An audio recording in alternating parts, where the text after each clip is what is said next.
Hey, I'm Brian with HVAC School, and this is Eric. Hi. And we're going to be looking at a system that has an overheated compressor. So a compressor that's out on thermal overload or thermal limit. What term do you normally use for this? Thermal overload. Thermal overload, yeah.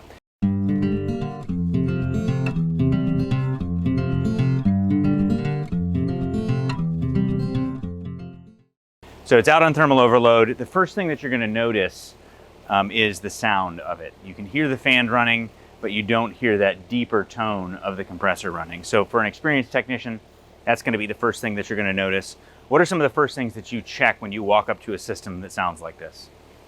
Well, if the compressor's not running, normally the first thing I go to is thermal overload if the fan's running, because you know the unit has power. Right. You know your contactor's probably working right if your fan's working right. Right.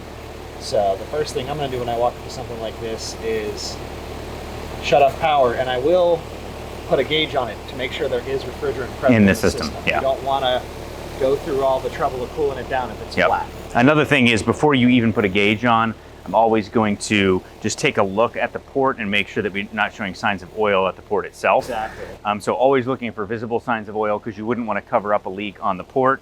I'm going to be looking visibly at the capacitor pretty quickly too, because that can cause that a lot on single phase units. And then I'm going to be doing just a quick visual inspection of all my wiring to see if maybe there's a terminal or something that's burned off. So there's some quick visual things that you're going to do.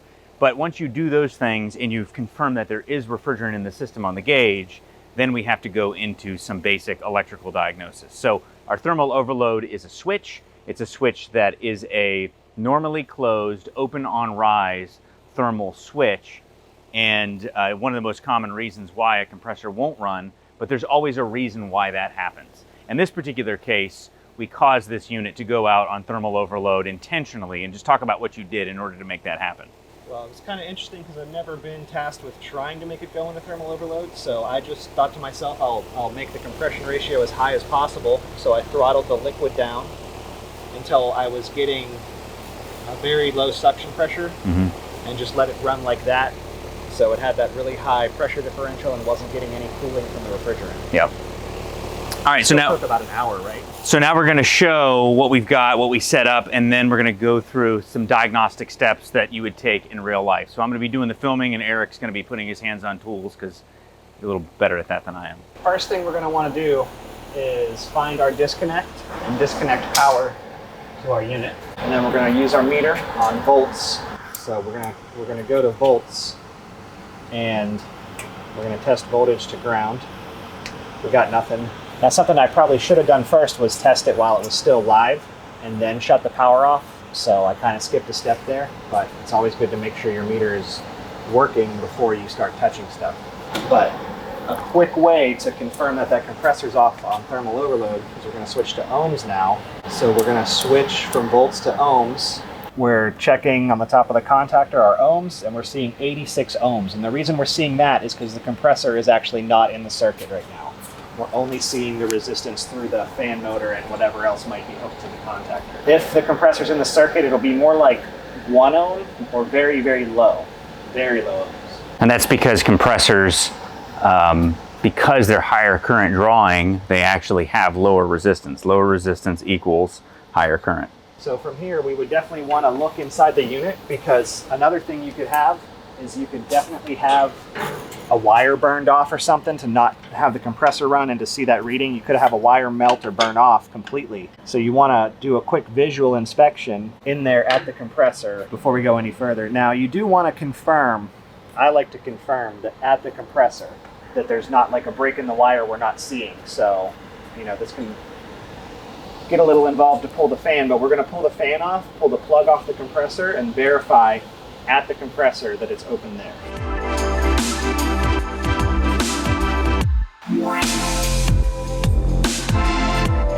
All right, so the next step is we're going to remove, after we get the fan out of the way, we're going to remove the plug from the compressor or the cover and the terminals if it's that type. One thing to note here is we want to take caution when we're doing this, because if the compressor is really hot and that fusite plug's really hot, you can end up pulling the terminal out with the wire and dumping the refrigerant charge. It's always a possibility whenever you're manipulating compressor plugs. It's just unfortunate reality. So just be prepared that if that happens, that you have your proper equipment on. Probably should have a glove. There's our plug, and we're just going to ohm everything out. All right, so we're hooking the meter up to the pins on the compressor. This here is from start to run because we're actually getting something. But if we go from common, we have nothing. Common to run and common to start, both you're going to have nothing. I don't know which is which on this plug right now, and I can't see in there, but it's not really important. Common to run and start are going to be nothing. The important part is hooking it up back correctly if it doesn't have this plug. If you physically touch the compressor right now, you're going to feel that it is hot to touch, and that's going to be an indication that it has been running. That's another way to tell that you have a thermal overload that's still open. Some people will wonder, well, how do I know that I don't just have an open winding? Well, we proved that because we had a closed path in between start and run, but then we had an open path between common and run and common and start, and we have a physically hot compressor. So at this point, in order to get this thing running again, we're going to have to allow it to cool down. Exactly, and that's a great point. If the compressor is cool, I would be more concerned that maybe the thermal switch opened and is not closing again. You could give it more time, but it could be that you have some sort of open situation there. But right now, while you have everything apart, is a good time to actually ohm out your leads in between, just to be sure that there's no other issues that caused your problem. So we can take off all the leads to the compressor from this end and ohm them out one by one.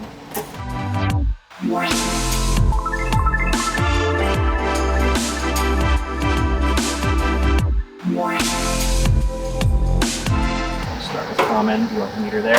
All right, so now we have our alligator clip on this, and you don't need one, but it makes life easier. And this is conveniently labeled, I believe that's going to be common.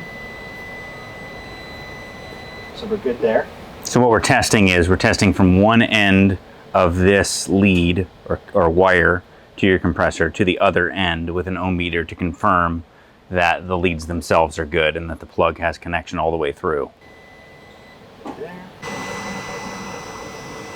So we've tested so far that we've confirmed that it's highly suspicious our compressor is in thermal overload because it's hot to the touch and we have that open path from common to either run or start. While we're in there, we also confirmed that our plug is good, all our wiring connections look good. We've done a visual inspection of everything. One thing we need to check next is our capacitor, because this problem could potentially be caused by a weak capacitor, or low refrigerant charge are two of the more common things to cause it. I guess dirty condenser coil would be up there too, right? Yep, anything that causes high compression ratio, anything that causes low return gas density, otherwise known as low suction pressure, or any electrical problems. So there's a lot of things that can cause these issues. The fact that the compressor is hot to touch makes it highly unlikely that it is a failed capacitor. A failed capacitor is usually that heat's going to be kept in the windings, and so you're not usually going to have a really hot to touch compressor. Usually when it's hot to touch, that's an indication that it was running when it went out on thermal overload. So I've seen bad condenser fan motors cause it too. If the unit kept running and the condenser fan wasn't running. Right, anything that causes high compression ratio, high head pressure, low suction pressure, or a combination of both. Low refrigerant charge, refrigerant restriction, anything like that. In this case, we know that the problem is that we have a refrigerant restriction because we intentionally caused high compression ratio by throttling the refrigerant through the valves. So now I'm just doing a quick check on the capacitor. We got 4.98 on the fan side. And we have 35. So it's a 35.5. So I'd say that's a good capacitor. Yep, we're within our rated specifications. So at this point, we've done visual inspections. We've checked our capacitor. We've checked our leads to make sure that there's continuity through those. There's not a problem there. And again, that test isn't necessarily something you're going to do every time. We just wanted to demonstrate the use of the meter. But at this point, the compressor is overheated. So in the field, what would we typically do in a case like this where we have an overheated compressor? Well, if the condenser is near a hose outlet and it's not going to be objectionable to hose it down with a bunch of water, like it's not going to create like a dangerous pathway or something else like that, then just running a hose on top of the compressor, trickling water, you don't have to blast it. The best way is just to put it on the head and let it be like a nice stream that continuously bathes the body of the compressor with water. Now, some people will object to that, but as a field practice, that is very common. It is better if you can stand just to shut it off and leave it off for a period of time, especially if you're on a facility that you can return to. But in practice, for a service technician, putting water on top is not a bad idea. The cool presser, I don't know if you've seen those by Supco. It's a magnet that you can hook a hose to and just trickle water over it so that it keeps the water kind of contained so it's not spraying all over.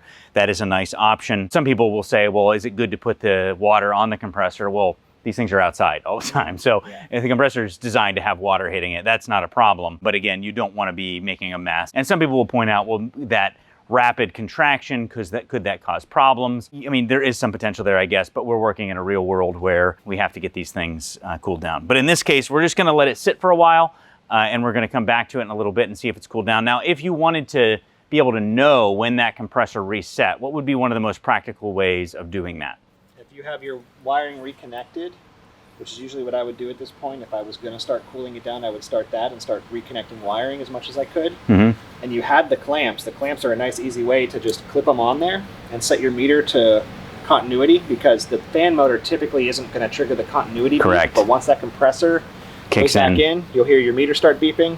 And if you're cooling it down, you want to go past that point. You don't want to just try to turn it right back on as soon as that overload relay makes again, because you can send it right back into thermal overload. So if you're cooling it with water, you definitely want to go a little longer. And if you're waiting for it to cool, I don't know why you'd be just sitting there with your meter on continuity, not doing anything, but you definitely would want to wait a while even after that happens. Right. Well, go ahead and hook it up that way just to show what that looks like if you're wanting to hook it up, which is a good point. If you aren't comfortable with wiring, it's a good idea to take a picture of it before, so that way you can reference it after, before you turn the power back on. When you're putting terminals back in place, always make sure they're very snug on the spade.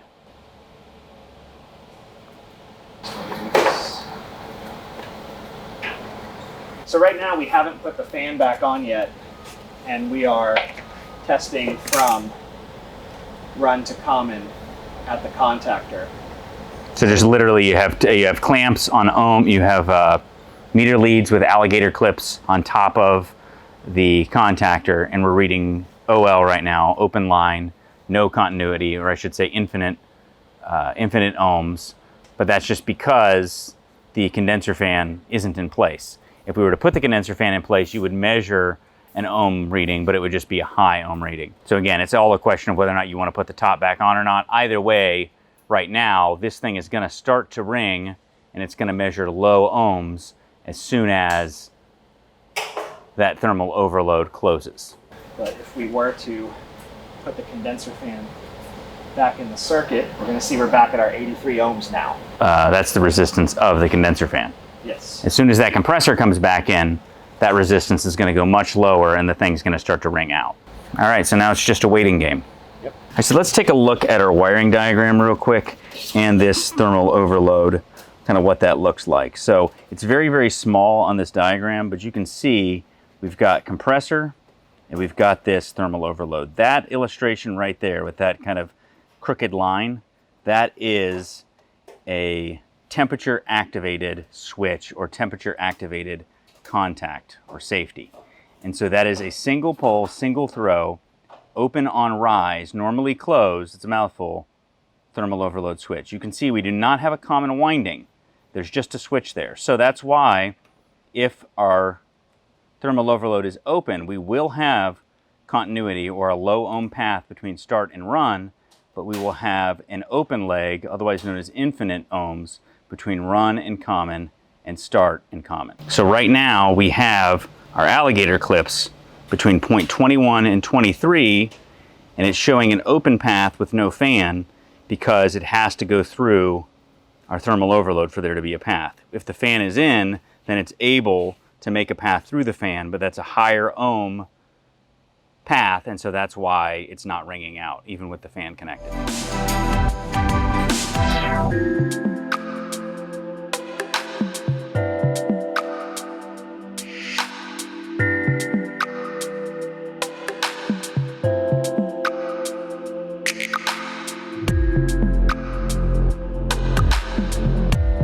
All right, so now as you can see, we're just like Eric said, we're down right around 1 ohm now. And so it's ringing out because of the continuity. If you go back and remember, we were at 80 ohms before, 80 plus ohms when it was just the condenser fan motor. Now that we have both the condenser fan motor and the compressor in the circuit, because the thermal overload has closed, because the compressor has cooled, Now we're ready to run. Obviously, we never want to turn on the disconnect or energize the system with the ohm meter on it, so we want to disconnect our ohm meter, and now we're ready to run it. All right, so now we know that our thermal overload has closed, but let's talk again really quickly about the different things that we want to check to figure out why it opened in the first place. Basically anything that can cause high compression or heat, so suction line temperature back to the unit, refrigerant charge, condenser coil cleanliness, Yep. the fan motor proper operation. Yep. One thing that's happened a couple times to me is, you shut the unit off to do your check, and you let the unit run for 15-20 minutes, but you're not monitoring condenser fan amperage, and it just keeps going up and up because the bearings had failed. So it runs while you're there, and then after you leave, it overheats and stops running. Yep. And then maybe when you come back, it's running again. So that's another good use for a thermal imaging camera as well, because you can actually track and watch, is that condenser fan motor getting increasingly hotter and hotter as it runs, which is another thing. So your condenser fan motor also has a thermal overload in it. If the thermal overload on the condenser fan motor shuts that motor off, then obviously you're not moving air over your condenser coil, your compression ratio is going to go sky high, and then your compressor is going to overheat. So there's a lot of intermittent things you got to look for, but we mentioned a few. Suction gas temperature returning, so if you have high superheat coming back, that can cause it. Low suction pressure, if you have a system that's undercharged, or if you have some sort of restriction, the good old bad TXV, that can cause your compressor to overheat. Like we mentioned, airflow over the condenser. If somebody put the wrong fan blade on it, I've seen that. Somebody replaces a fan blade, puts the wrong one, you're not getting the right amount of air over it, or the blade is causing too much load on the motor, which is causing it to overheat over time. That can cause it. So there's a lot of different things you want to check, as well as all of your electrical things. So once we get this thing running, we want to check our amperage on both our compressor and our condenser fan. We also want to check our voltage, make sure that that's in range. With it operating, whenever you're checking voltage, it's really only valuable in these sorts of circumstances when it's under load, when it's running. Let's make sure that that's where it's supposed to be. And then, like we already did, check the capacitor. That's an obvious one, as well as visual inspection of all of our different terminals. one thing to note as you were on checking the condenser fan, having a meter with good amperage resolution, like 2 places to the right of the decimal, I like to keep that on the fan and Yep. watch that closely, especially if I'm not seeing anything else that's giving me a giveaway as to why it happened. And if you start seeing the amps, they're just Yep. creeping up, creeping up, creeping up. You probably have a failed condenser fan motor, and after about 30 minutes or so, it's just going to stop running. Yeah, the trend increasing in current. Yeah, That's a exactly. really, really good way to look at that. All right, so we're not going to do any of our refrigerant tests because we know what's wrong with this, but we want to show some of the electrical measurements that we take once we get the system running.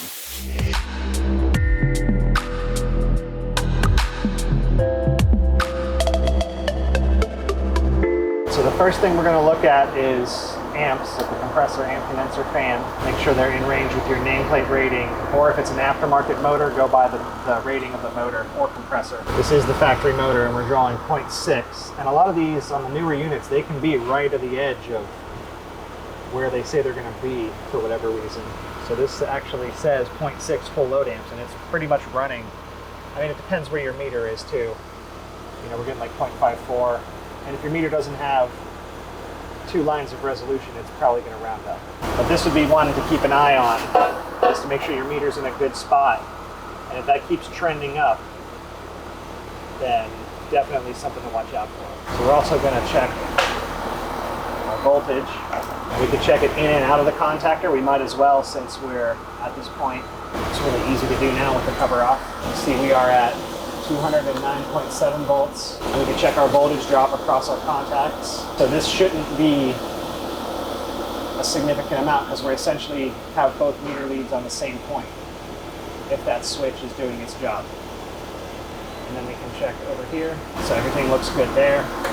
And it's important to mention on this is a 208 power supply, so that's why we're measuring voltage that's lower than what we would normally see, but it's still within range. Looking at 208 on this because it's a commercial panel that's feeding this unit, which is more common to see 208, but the unit's rated for it, so that's fine in this application. You probably won't see that much in residential, maybe apartment buildings, depending how big they are, to measure our low voltage power. So I'm going to measure our low voltage just for the heck of it, not really related to our problem, but we're here to measure it.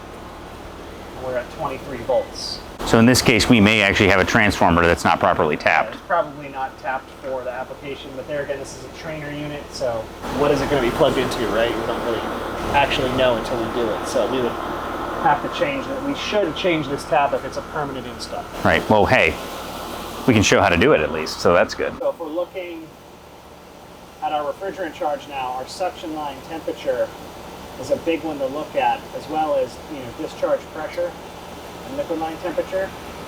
But this is how well your compressor is going to be cooled off by the gas coming back. And Copeland recommends no higher than 65 degrees when the system's running at its when it's running at its design conditions. So right now we're a little high. We're running 91 degree return. So we are seeing elevated suction pressure and along with that elevated suction line temperature, just because we're not inside the design of the system.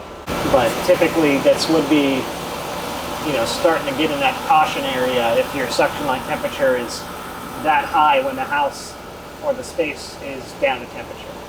Yeah, and we need to make sure that we let it run long enough, but based on what we're seeing right now, our subcooling, if this system had run 20 minutes or so, that subcooling does look a little bit low. So our superheat is on the low side, which that would tell us that it shouldn't be overheating. Of course, we know that we solved the problem by taking the restriction out of the system. But we're really looking at, go ahead and swipe over and show compression ratio. Compression ratio is a really big one that we look at, and currently our compression ratio is actually on the low side.